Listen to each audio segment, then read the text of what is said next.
It felt like my frontal lobe developed in that moment. Like it just grew. And You should get that checked out. On the menu today at Sarah Soju Cafe is soy milk. So grab your mugs and let's chat about chasing your dreams. Yo, what's up, guys? It's Soju with Sarah, and what's up, my Soju shotties? It's Evil James.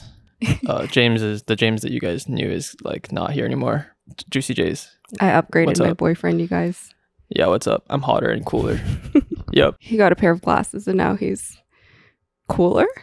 Cooler and evil. How evil? I take kids' lollipops and I crush them. I'm just kidding, guys. I know you guys were super worried there for a second. It's me. Regular James is back. Oh, after phew. so long. I was clenching my pearls there. Oh, yeah, me too.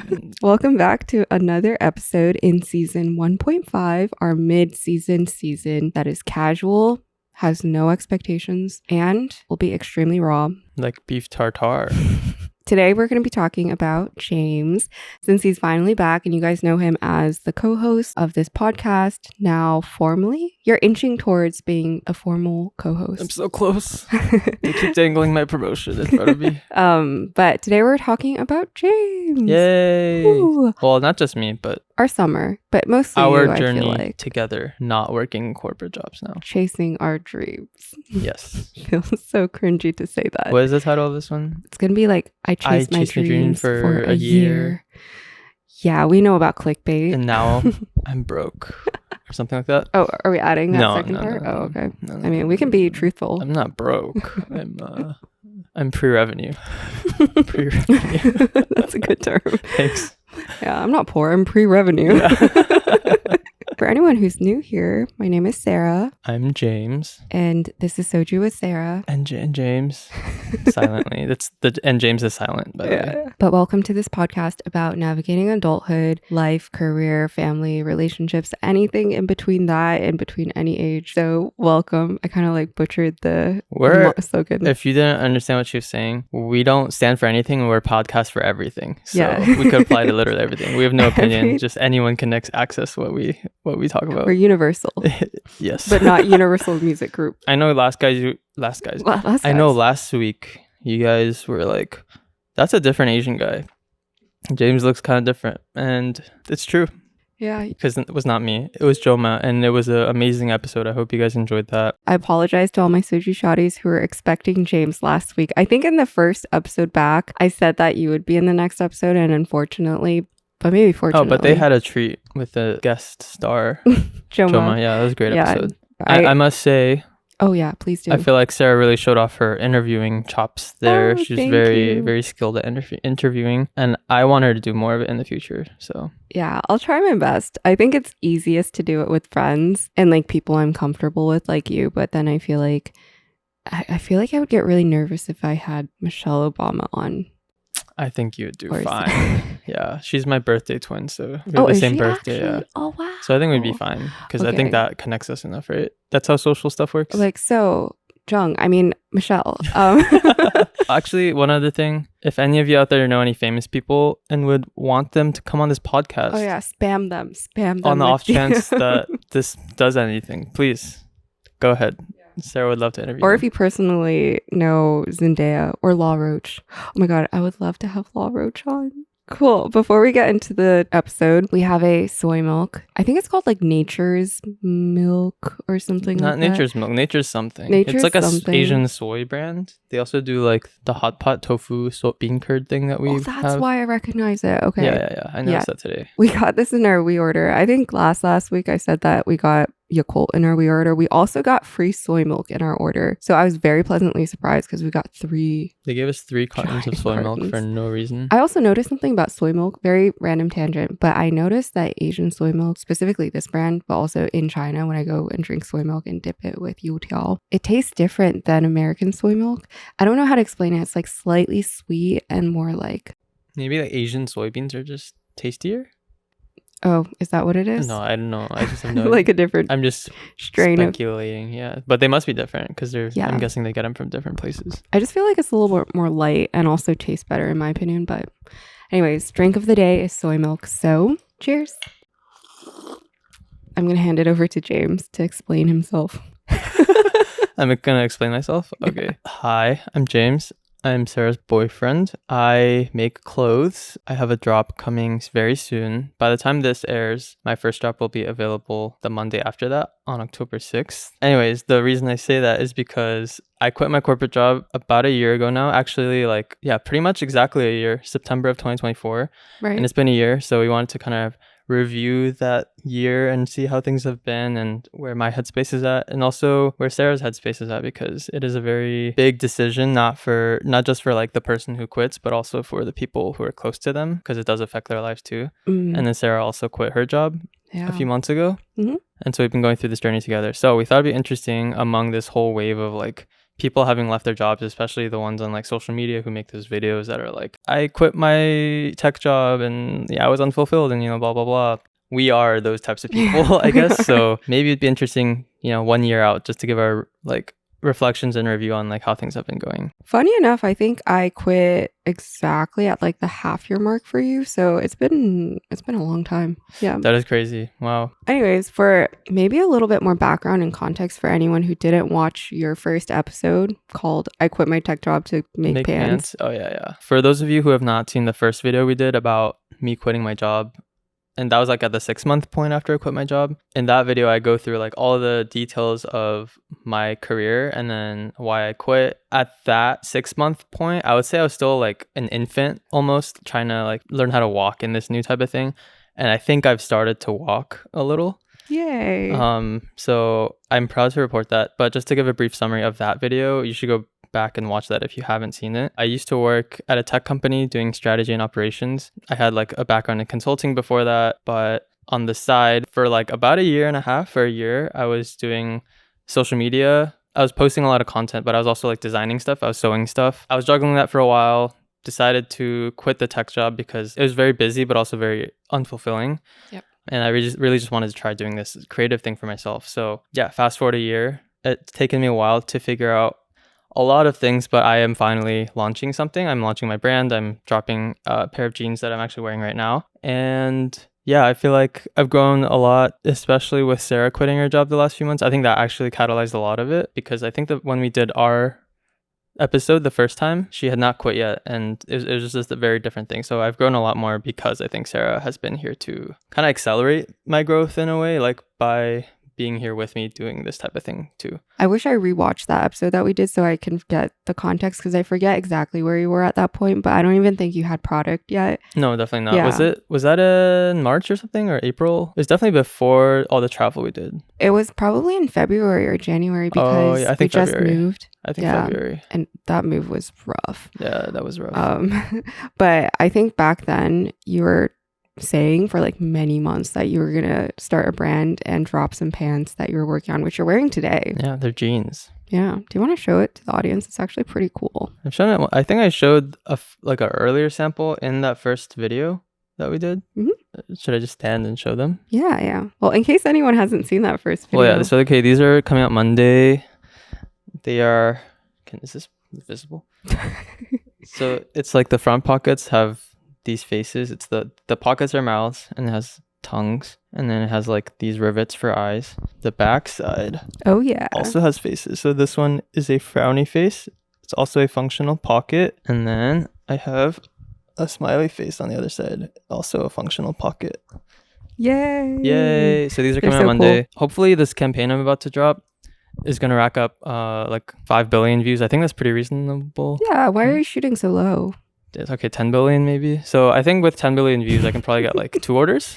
Okay. It's like a reasonable conversion. And that will make us bajillionaires? Yeah, something like. Yeah. I don't know. I haven't done math in a long time, but calculus. Anyways, so yeah, that's where I'm at now. I'm a little nervous about it, to be honest, because I've been working on it for so long. But yeah. There's a lot riding on this drop for you, like you've mentioned. But I think the thing that I saw in you during those first 6 months was really just like, because there were like several things that you wanted to do. And this is probably what other people feel when they quit their jobs. I mean, same for me. I also think it took a while for me in terms of time management, because I had 10 things that I wanted to prioritize. And you think that you can do that, but then you start doing it and it's a lot slower. But I think for you, the bottleneck that I saw was because there was the content side and also the pant making side. You kind of delayed your output on both sides in a way.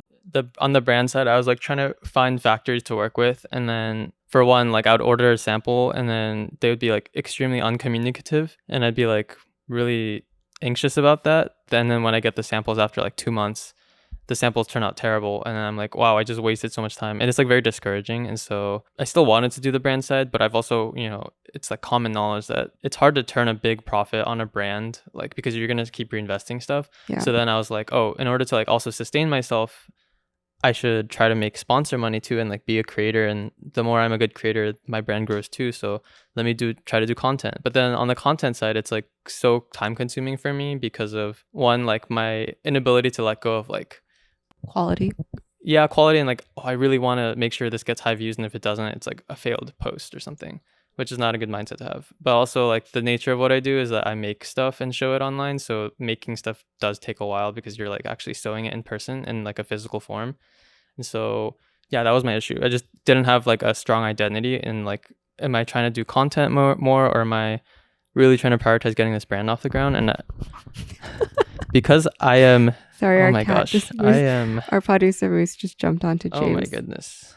Oh wow. This is so random. This is a new feeling. He rarely does this. Anything you want to say? Wow. That has been. This is amazing. Moose's intermission. Oh. On some level, I was definitely like scared to release something in physical product because it's one thing to show an idea online and like have people react to it, and there's no stakes in them for that because they're not buying it or wearing it and seeing the actual like quality in person and what the design is like in person. But if once you start putting actual physical product out there, it's like your name's attached to that, and if it's like not good, then it's kind of embarrassing, right? At least for me, I would feel embarrassed. And so I think that's a very vulnerable position to be in. And I take it very personally because as I was getting discouraged with the manufacturing stuff, it was also like that mental roadblock that I think was also subconsciously there. So all of that combined, it was like easy to find reasons to like delay at times, like finding the right factory. The thing with product is I realized now that you started doing that and seeing all the samples that came in, the variance in quality is actually crazy sometimes. But I think you should be really proud of what you have finally. It felt really real the other day when all the shipments came in and there were like giant boxes of pans in our apartment, because I was like, wow, we finally see the fruits of your labor. Yeah. And it's cool. It's Thank so you. cool. Thank you. I think a learning lesson for me here, which like I've already learned it and started implementing it, but for you guys to learn from maybe my mistakes is, yeah, just like I think you should just prioritize getting stuff out, like getting your work out there. If you're trying to do this type of thing, the more you put out, the less personal attachment you'll have to like one specific project, and the less ego will block you from just improving, because you putting out stuff like makes you improve faster. But the longer you hold on to something and like just keep it precious to you, like you're not going to progress because you're just going to like be stuck on that one thing. I think that's a really important lesson too. Yeah. Oh, you can see him. Can they see Moose lying down in front of the camera? Just his toes. It's so funny. You guys should tune in on the video. Right, this now. Is so funny. Pop it up. Our producer's been actually pretty good at his job lately. I think he's been saying that's the old him. You know, the Moose that sits around, sleeps, does nothing. That's old. That's old news. This is the new improved guy. Yeah. This is the 1 year of chasing. This is producer. Oh yeah. Oh yeah. This is 1 year of chasing his producer dreams. I heard he's going up for promo. That's why. Wait, am I not going up for promo? No. Oh, he's taking my spot. He's gonna become co-host next episode. Go-host. Ghost.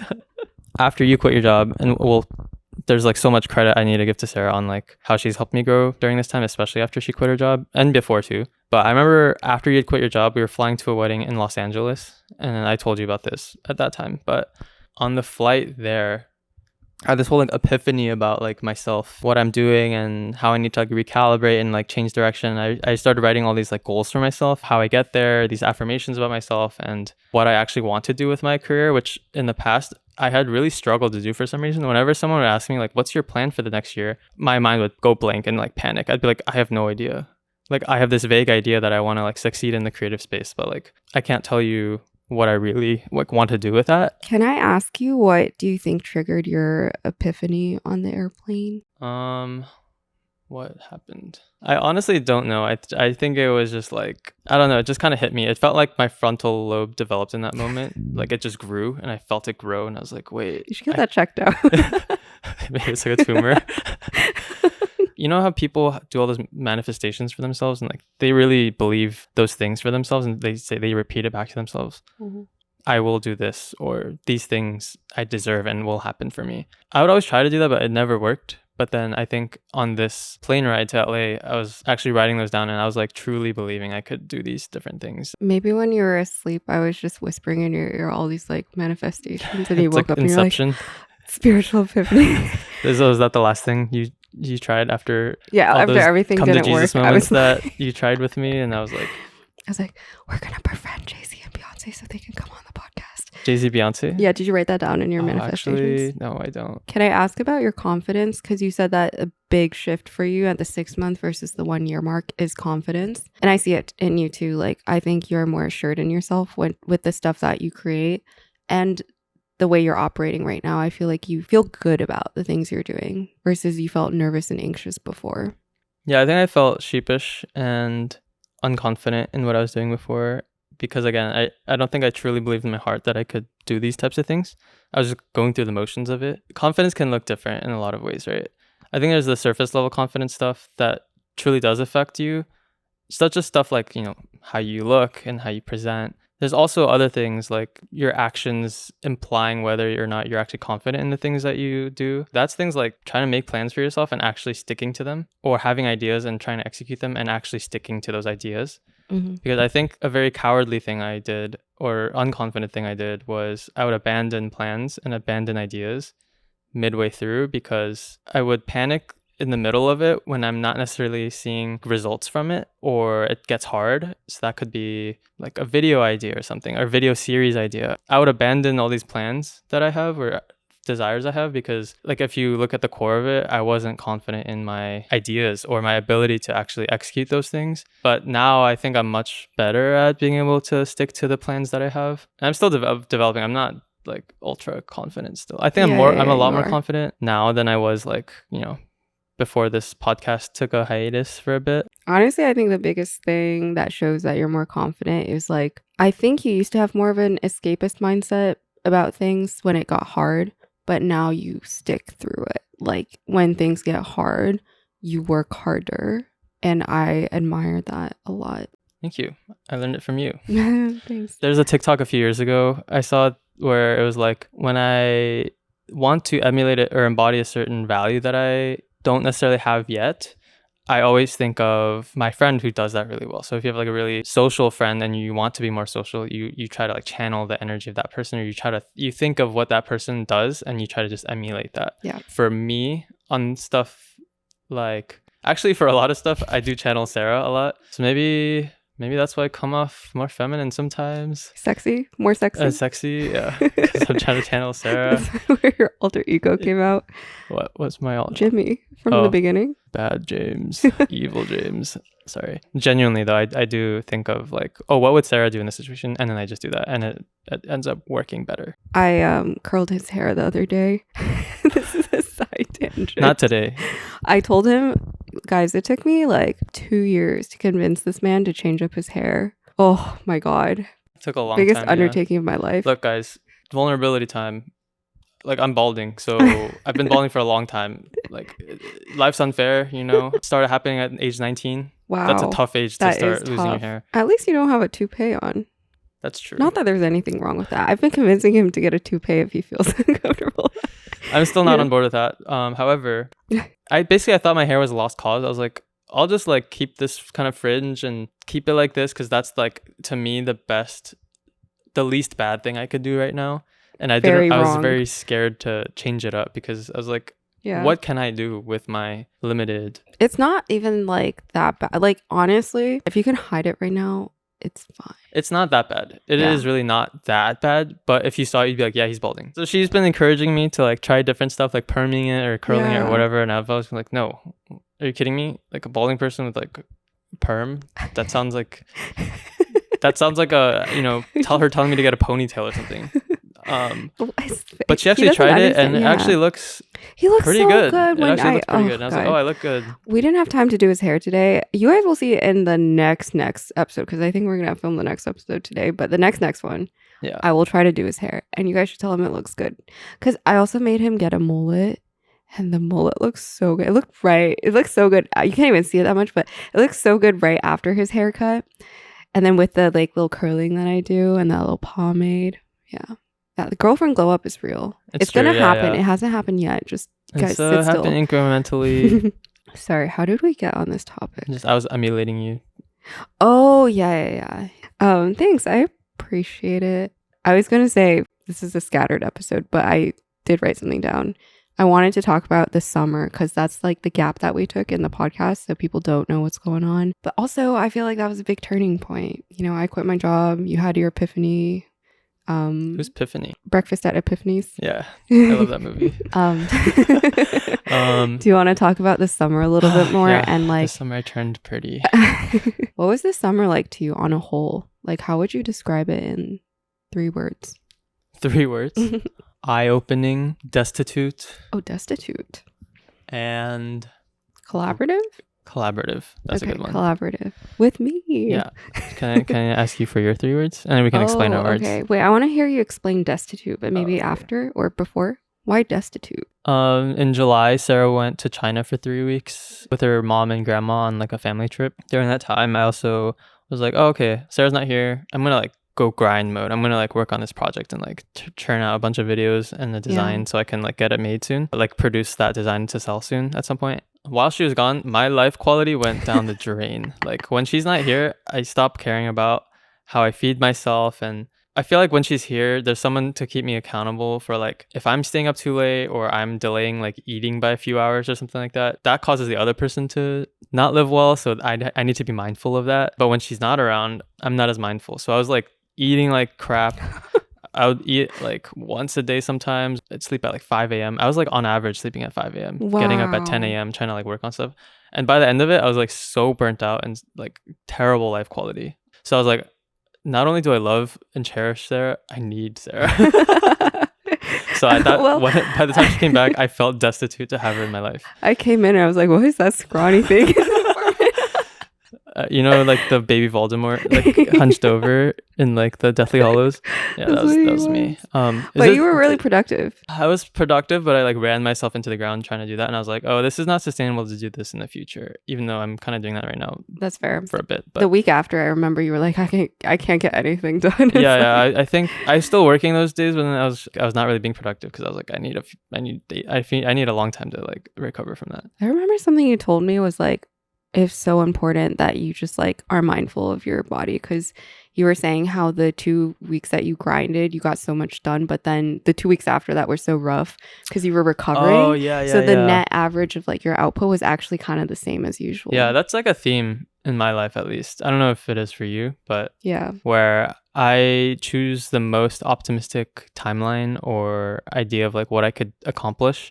Yeah. And I like I don't care what it takes to do it. I need to get it done by then. If I take longer, like unacceptable. But then in that scenario, yeah, I like rushed and grinded to get something done. But then I got so burnt out by the end of it that there were a few videos that I wanted to make quicker that I delayed basically by 2 weeks because I was just so burnt out. Yeah. So then it was like, oh, I didn't need to like stay up till 5 a.m. working for so many nights. I could have just done a sustainable work schedule and I would have gotten it done probably quicker.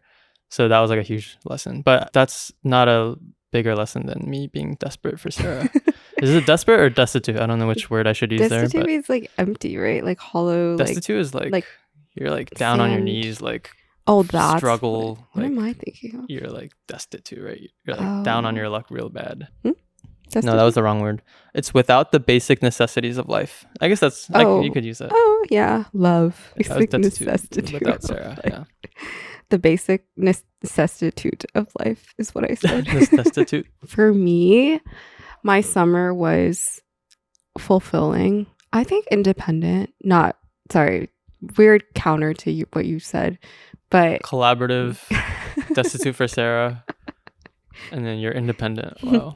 No, I think independent in the sense of like, this is my first summer not working corporate. I felt independence in terms of like, I actually have more independence in my life to do the things I want to do and spend my time the way I Maybe want a to. synonym is freedom too. Freedom. I was thinking of that, but I don't know if I felt as free as I wanted to. Well, I guess I did feel Agency? free. I feel agency. You Yes, felt agency I to do felt whatever you wanted. agency. And then I also want to say really creative. I forgot I was, I could be creative.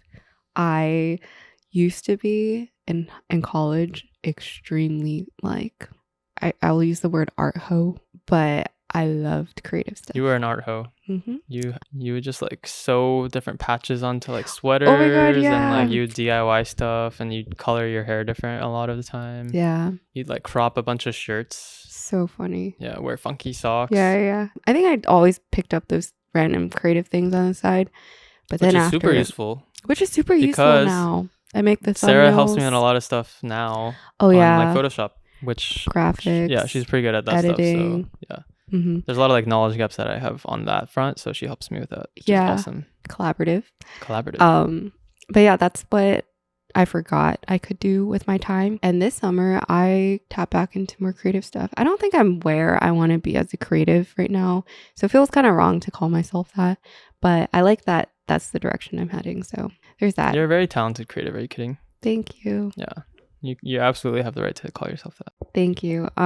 But this summer has been different because we are both self-employed, and I think you use the word collaborative, which I fed into your mouth. But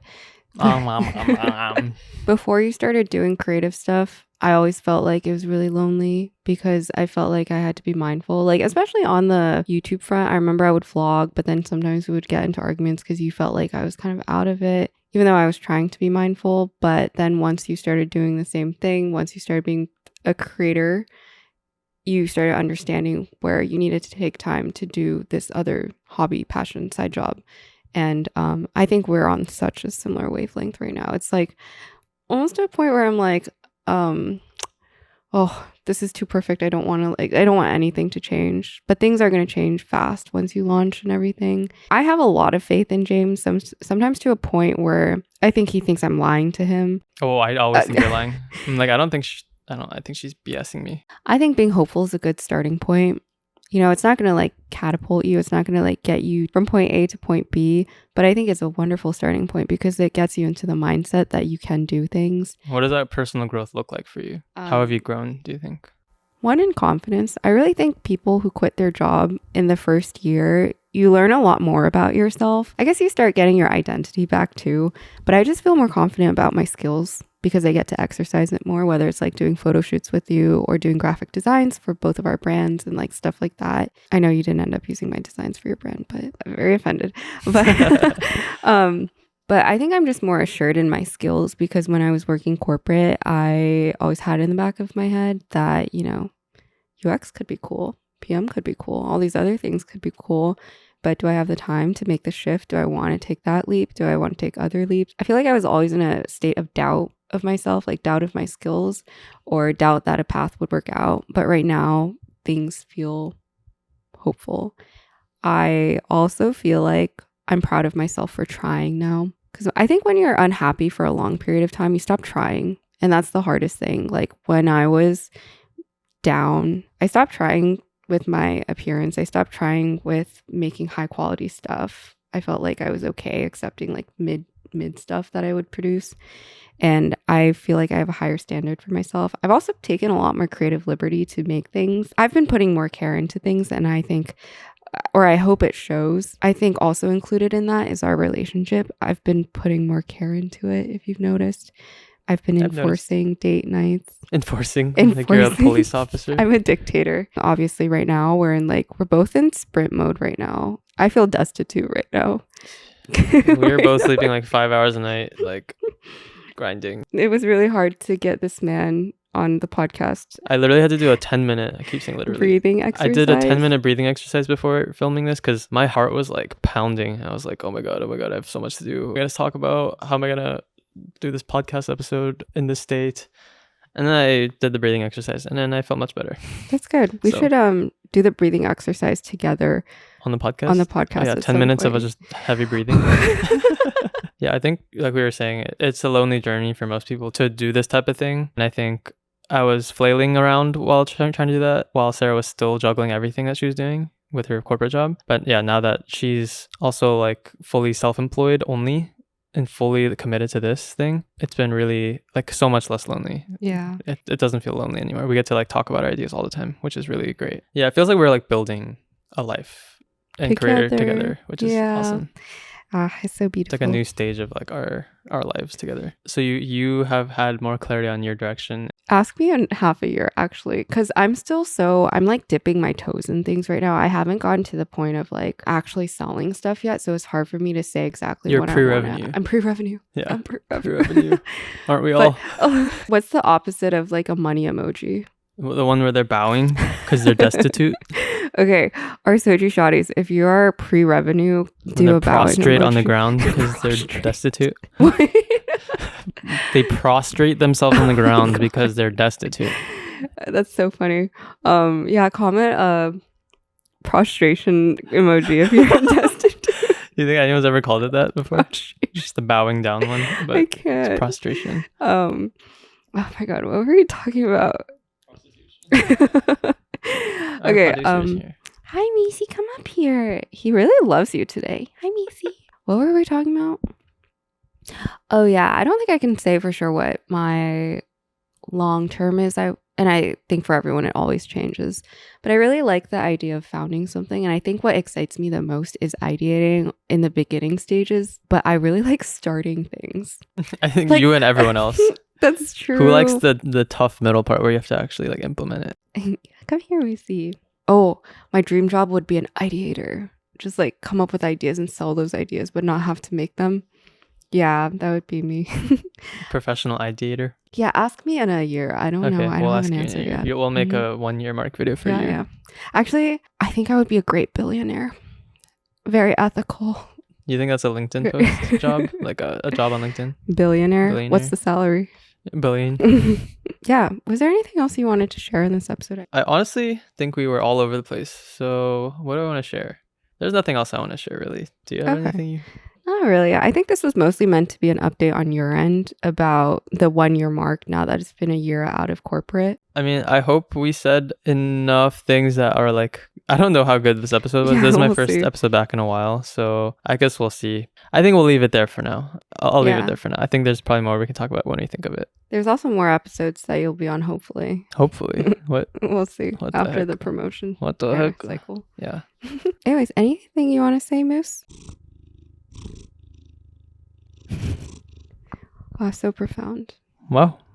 Yeah. He said, our soju shotties are so hot. Yeah. And we're back, baby. And bring back Evil James. Oh, no. I think he said that. Oh, no. All right. Well, thank you for joining us this lovely Soju Friday. If you guys enjoyed this episode, please go support Studio Jung. That's James's pants brand. Launching soon on October 6th of my brand. That's Studio Jung. That's launching on October 6th of my brand, Studio Jung. Yeah, launching October 6th. Do you think they got the information? Yeah. I think it was really clear. Yeah. I don't think you could have been clearer. Oh, really? Yeah. Okay. But yeah, also, if you guys enjoyed, please like, comment, subscribe, follow us on Instagram, leave a review on Spotify or Apple Podcasts. Oh, yeah.